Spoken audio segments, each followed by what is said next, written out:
kesejahteraan, salam kebebasan. Ya, kita sudah mengerti sendiri bagaimana identitas diri kita. Siapa saja yang mengisi isi buku kecil kita, isi dari kotor-kotor kita sendiri. Jadi seperti itulah, maka tidak ada yang perlu dipertanyakan dengan kehidupan kita. Lahiriah adalah cerminan dari batiniah, segala sesuatu bersumber dari batiniah. Pikiran, perasaan, dan keinginan. Pembeda itu ada, segala sesuatu itu ada, berasal dari yang tidak ada. Waktu kita masih kecil, baru lahir itu kan tidak ada, kita tidak tahu apa-apa, lalu kita membedakan dan menjadi realitas kita saat ini. Isi dari batiniah, isi dari buku kecil kita, isi kotor-kotor kita yang dari awal kita tidak tahu apa-apa itu, di sana kita belum bisa memilih, lalu jadilah buku kecil, membentuk sebuah identitas si aku yang siapa. Seperti itu. Ketika identitas itu ingin dirubah, ingin diruntuhkan, itu akan selalu ada perlawanan. Pikiran akan selalu mempertahankan dirinya sendiri, selalu mempertahankan, dan itu adalah memang kodratnya pikiran. Di sana ada baik dan ada buruknya. Ada buruknya ketika kita ingin merontohkan, ingin meruntuhkan pikiran itu, identitas itu, dia mempertahankan. Baiknya ketika identitas itu sudah ada, sudah jadi, dan identitas itu baik, ya di sana dia juga mempertahankan. Seperti itulah, maka ketika kita membuat sebuah identitas baru, maka dia akan mempertahankan identitas lamanya. Perlawanan ini bisa kita rasakan sendiri, kita alami sendiri, ya karena kita mengalaminya sendiri. Dalam kegiatan sehari-hari, ketika itu tidak mencocoki identitas yang lama, maka dia akan melawan. Ada rasa di situ, selalu ada rasa. Pun kalau tidak seperti itu, akan muncul sebuah percakapan batin. Ya, kita bisa mengerti sendiri percakapan batin yang seperti apa, yang intinya adalah melawan. Karena realitas kehidupan fisik kita ini adalah cermin dari batiniah kita.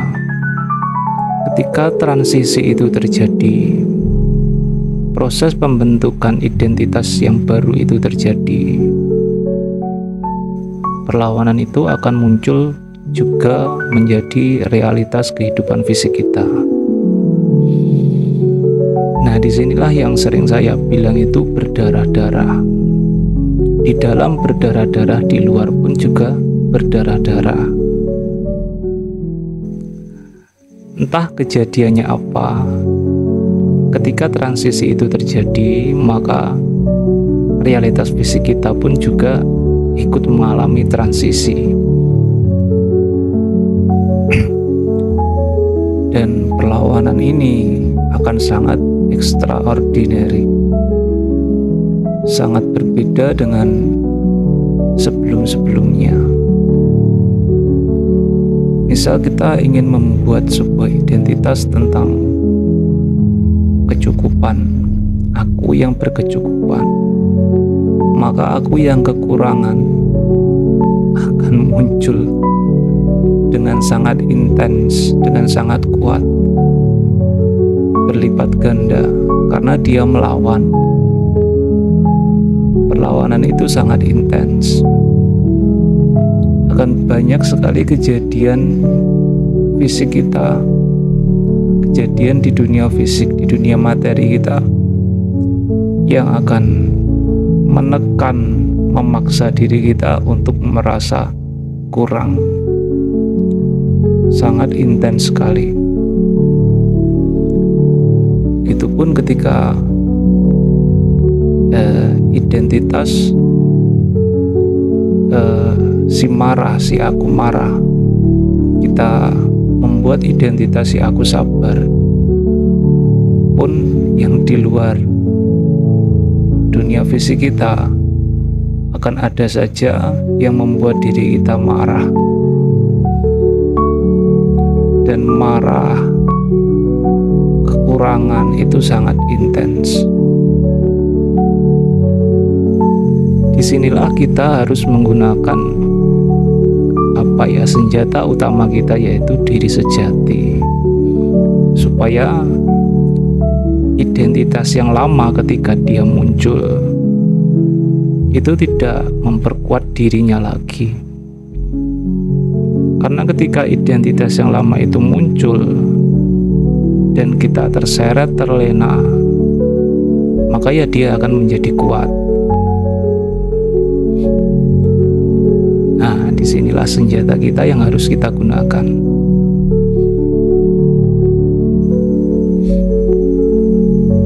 Disinilah ingat dan waspada, eling dan waspada itu benar-benar harus dipegang. Karena ketika kita tidak eling, tidak ingat sedikit saja, dan perlawanan itu terjadi, percakapan batin itu terjadi, maka ya dia akan menjadi kuat lagi. Karena kita memberikan nyawa, memberikan energi kita pada identitas selama itu. Ya memang berdarah-darah. Memang berdarah-darah. Ingat dan waspada, eling lan waspada ini prakteknya adalah berhenti dan berpindah. Berhenti dan berpindah seketika perlawanan itu muncul. Hanya seperti itu saja. Ini semua hanyalah teori. Prakteknya ya kita kembali pada diri masing-masing. Soalnya isi dari buku kecil kita ini berbeda-beda. Poinnya adalah ketika identitas yang ingin dirubah itu dia muncul, misal merasa lemah, merasa kurang, merasa payus, terserah. Ketika dia muncul, berhenti dan berpindahlah. Salam kesejahteraan, salam kebebasan.